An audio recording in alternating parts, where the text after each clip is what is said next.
We have a lot of exciting R6 mobile news to cover in today's video, but if you want to see more R6 mobile content on the channel, then please leave a like and subscribe. It's free and helps me out a lot, and let's hop right into this.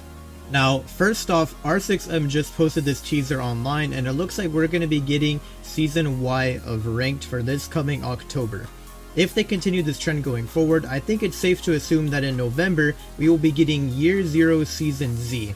Now, I know that this might be kind of a stretch, but I honestly think that if they continue this formula, then by December or by January of 2024, they are going to actually go into global launch and hit us with Year 1, Season 1 of Ranked. Again, you guys can let me know in the comments if you think I'm crazy, but I actually think that they're going with this kind of formula for monthly ranked seasons, and if they do continue this, then it only makes sense that after Season Z, we're going to hop right into the global launch. This next announcement has more to do with R6 Mobile eSports.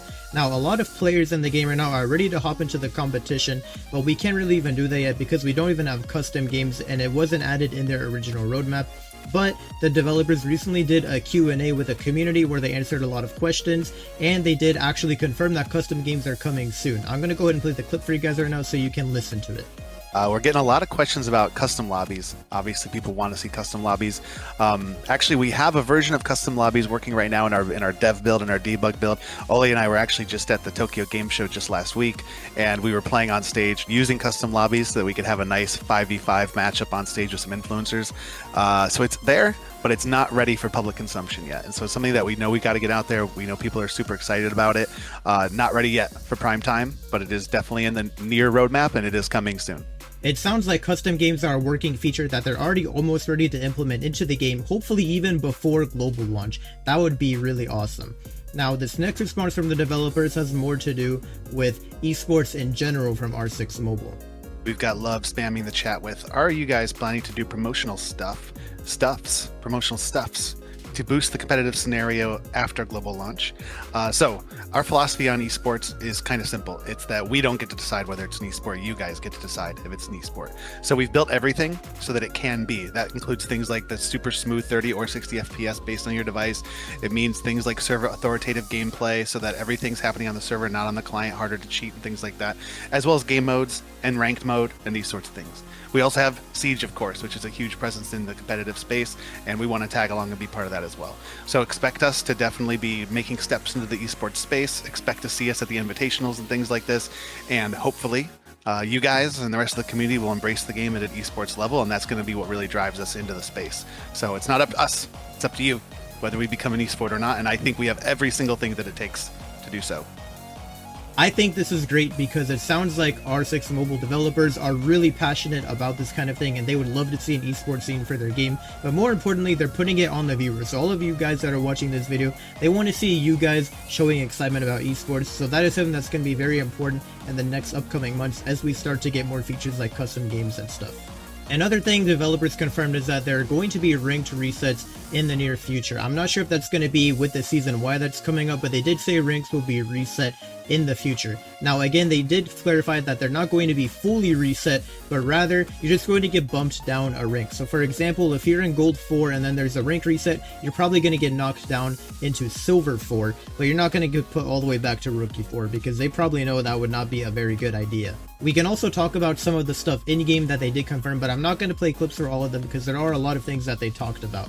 So one of the first things they did mention is that they're going to be bringing one-shot headshot into the game, but they did specify that it has to be within the range of your weapon's efficiency. So for example, if you have like an SMG, if you're close to someone, you can one-shot headshot them, but if they're really far away, then you might not be able to one-shot headshot them unless, for example, you had like an extended barrel or something on the gun to increase the range even more.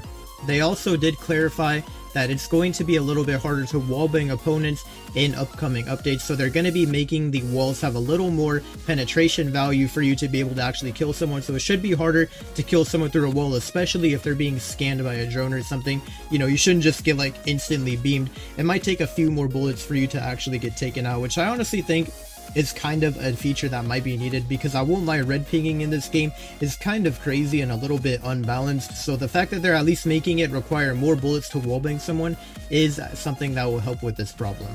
The next thing that the developers did confirm is that you're going to be able to reconnect to matches within the next few updates. Now, they did say that this was a very hard feature for them to develop, and because of this, they're only going to be able to let you reconnect to the game and play in the next round. But if you go AFK and then a bot replaces you, you're not going to be able to take the place of that bot, but you will be able to play in the next round.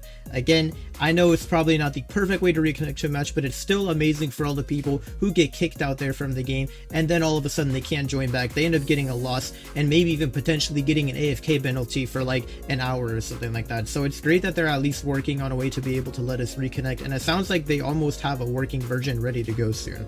This is all of the news I have for you guys today.